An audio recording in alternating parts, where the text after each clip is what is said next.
ఇప్పుడు ఆంధ్రప్రదేశ్ ఉపయోగించుకుంటా ఉంది. ఒక్క పోలవరం తప్ప అక్కడవన్నీ కూడా ఇంకా పర్మిషన్ రాని ప్రాజెక్టులే నాకు తెలిసినంత వరకు. పోలవరం బైఫర్కేషన్ యాక్ట్లో భాగం అది. ఇక్కడవన్నీ కూడా మనం చూసిన తర్వాత ఎక్కడెక్కడ ఉండే లిఫ్ట్ ఇరిగేషన్లు కానీ అక్కడ ఉండే లిఫ్ట్ ఇరిగేషన్లు కానీ అన్ని ప్రాజెక్టులు కూడా వాటర్ ఉంది, వాళ్ళు పైన కడుతున్నారు. ఇక్కడ మనం ఏం చేస్తున్నాం అంటే ఇక్కడ నుంచి నీళ్లు ఇంకొక బేసిన్ తీసుకుపోతున్నాం, వాళ్ళు ఇంకొక బేసిన్ తీసుకెళ్ళారు. నేను చాలాసార్లు చెప్పాను ఈ విషయం. ఉదాహరణకు ఒక లాంగ్ బ్యాక్ ఇదే మరి గొడవ వచ్చింది, మీకు ఐడియా ఉంటుంది. కృష్ణా బ్యారేజ్ మీద పోలీసులు పోయి మన వాళ్ళు కొట్టుకుంటే చెడ్డ పేరు వస్తుందని నేనే గవర్నర్కి ఫోన్ చేసి, అప్పుడు నరసింహ ఉండేవాడు, మమ్మల్ని ఇద్దరిని పిలవండి, మేము వస్తాం, కూర్చుంటాం, మాట్లాడి సార్ట్ అవుట్ చేసుకుంటాం అని చెప్తే పిలిచాడు. కూర్చున్నాం, టెంపరీగా గొడవలు లేకుండా చేసుకున్నాం.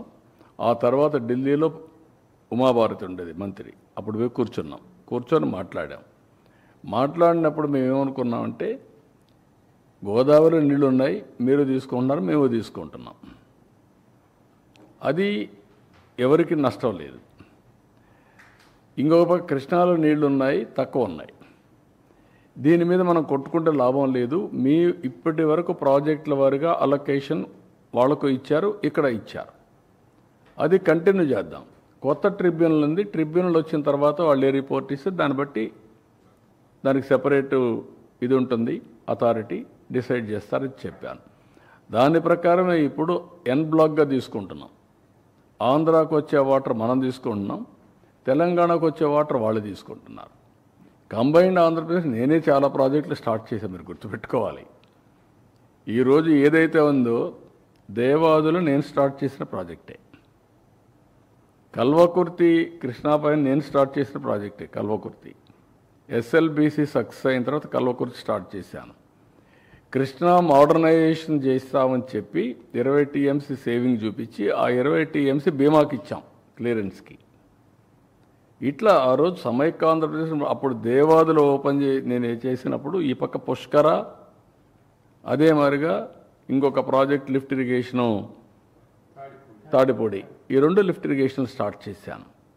ఇప్పుడు తర్వాత అంత మునుపు ఎల్లంపల్లి అన్నారు, ఎల్లంపల్లి పెద్ద కాంట్రవర్సీ అయింది, అసెంబ్లీలో పెద్ద పోరాడాం, 19 days పోరాడాం ఎల్లంపల్లి గురించి, కరప్షన్ గురించి.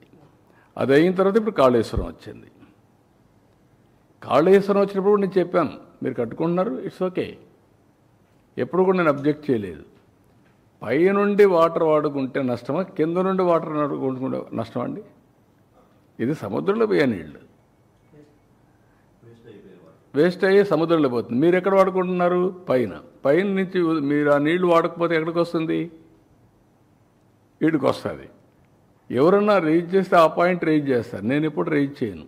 తెలంగాణ కానీ ఆంధ్ర కానీ తెలుగు కమ్యూనిటీ ఎందుకు మనం ఇష్యూస్ చేసుకుంటున్నాం? అమికబుల్గా ఇచ్చిపుచ్చుకునే ధోరణిలో సముద్రంలో పోయే నీళ్ళు మీరు వాడుతున్నారు, వాడండి.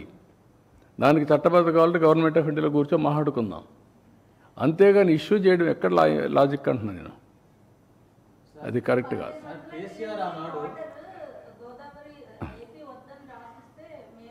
అదేమ్మా, ఎవరికెవరు రాసిస్తారు, కరెక్ట్ కాదు. ఆర్గ్యుమెంట్ ఏదైనా చేయొచ్చు, అంటే చట్టం కానీ న్యాయం కానీ అందరికీ సమానంగా ఉంటాయి.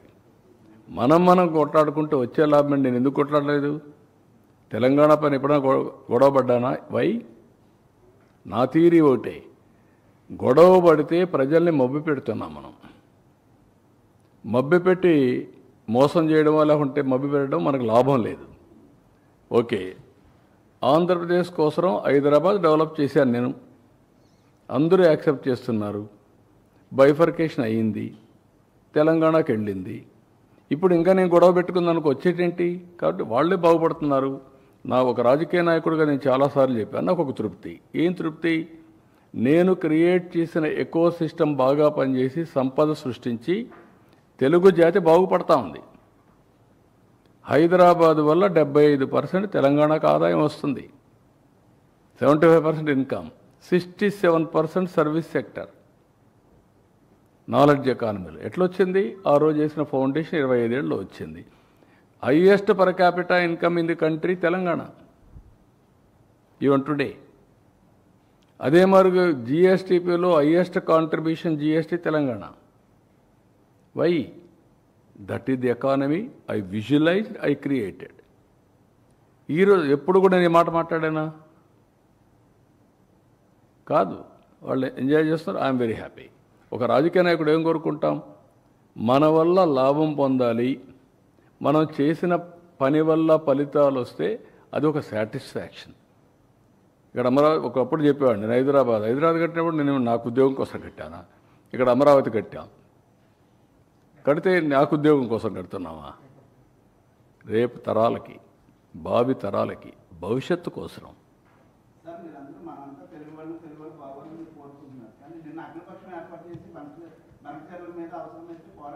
నేను వాట్ ఐఎమ్ సెయింగ్, పోరాటం అవసరం లేదు. వాళ్ళు కట్టే ప్రాజెక్టులు అన్ని కట్టి నీళ్ళు ఇచ్చుకుంటే చాలు. వాళ్ళు ఎందుకు పోరాటాలు?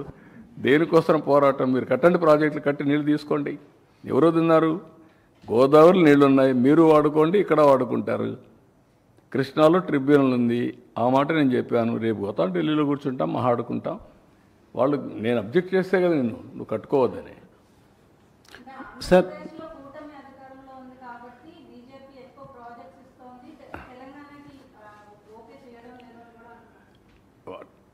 ఆ మాట నేను అందుకే నేను ఎప్పుడూ చాలా జాగ్రత్తగా ఉంటాను. డెఫినెట్గా ఏ గవర్నమెంట్ అయినా ఒక ఊర్లో ఓటేస్తే ఓటేసిన పని చేయమా? ఓటు ఏనోళ్ళకి పని చేస్తామా? ఓటు ఏనోళ్ళకి పని చేస్తే మనం ఓటు పని చేయడానికి మనకు ఓటు కావాలి కదా. మీరు గుర్తుపెట్టుకోవాల్సింది ఎవరికైనా సరే ఒక ఓటు బ్యాంక్ కానీ కొన్ని ప్రాంతాలు ఓటేసినప్పుడు వాళ్ళకి ప్రియారిటీ ఇస్తారు. అట్లని చెప్పి నేను అన్నీ మీరే ఇవ్వాలని నేను ఎప్పుడు మాట్లాడడం లేదు.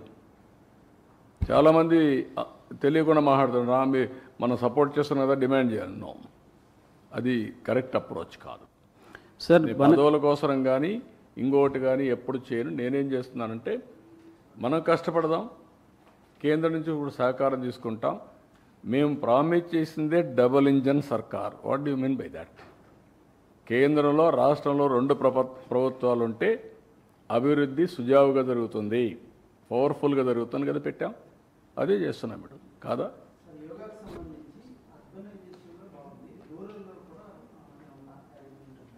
అన్ని ఊర్లో పెట్టాం.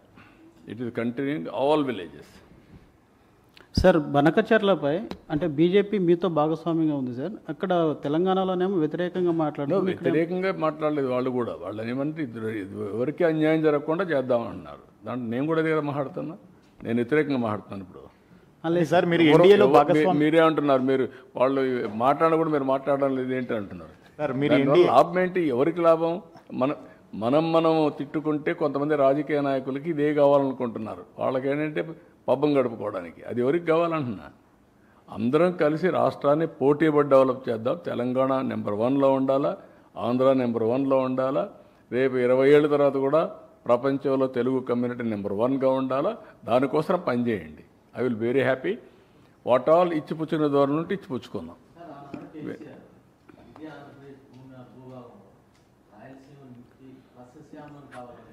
నేను ఇప్పుడు కాదమ్మా, నేను వ్యక్తుల గురించి మాట్లాడను. నా ఉద్దేశం అది కాదు. పార్టీల గురించి మాట్లాడను. ఇష్యూ గురించి చెప్తున్నా. అందరం కలిసి తెలుగు జాతిని ఆకాశం వైపు నడుపుదాం, తీసుకెళ్దాం. మీరు ఫైట్ చేయండి, మీరు ఎంపవర్ చేయండి. ప్రపంచమే హద్దుగా చేసుకొని అభివృద్ధి చేద్దాం. నెంబర్ 1 అంటూ ఒక అడ్వాంటేజ్ వచ్చింది. Telangana is a gold mine. మంచి రాష్ట్రం. ఆ ecosystem is very powerful ecosystem. అది రావాలంటే చాలా టైం పడుతుంది. ఇక్కడ యాగం చేయాలి, ఇది చేయాలి. నేను యజ్ఞం మారి చేస్తామంటే ఇక్కడ కొంతమంది ఆ యజ్ఞాన్ని భంగం చేయడానికి, ఆ ఫలితాలు ప్రజలకు అందకుండా చేయాలని అన్ని ప్రయత్నాలు జరుగుతున్నాయి.